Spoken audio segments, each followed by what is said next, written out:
स्वतंत्र भारत आपण पाहतोय, आत्माभिमानी अशा प्रकारचं 140 कोटी लोकांचा हा देश आपण पाहतोय. याच्या पाठीशी जर कोणी असेल तर ती छत्रपती शिवरायांची प्रेरणा आहे. आणि म्हणूनच छत्रपती शिवराय हे आमचे आराध्य दैवत आहेत आणि त्यांनी राज्य कारभार कसा चालवायचा याची जी मानकं सांगितलेली आहेत आपल्याला कल्पना आहे. ते केवळ योद्धे नव्हते तर ते उत्तम प्रशासक होते.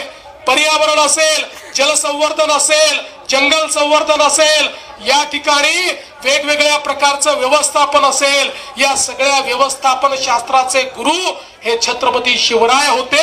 आणि म्हणून ते आदर्श राजा होते आणि म्हणून त्यांना जाणता राजा आपण म्हणतो, त्यांना श्रीमंत योगी म्हणतो. कारण या छत्रपती शिवरायांनी आपल्या राजांनी स्वतः करता काहीच केलं नाही. आपलं संपूर्ण आयुष्य हे रयतेच्या कामी लावलं आणि म्हणूनच खऱ्या अर्थानं या श्रीमंत योगी अशा आमच्या राजाची आठवण आपण ठेवतो.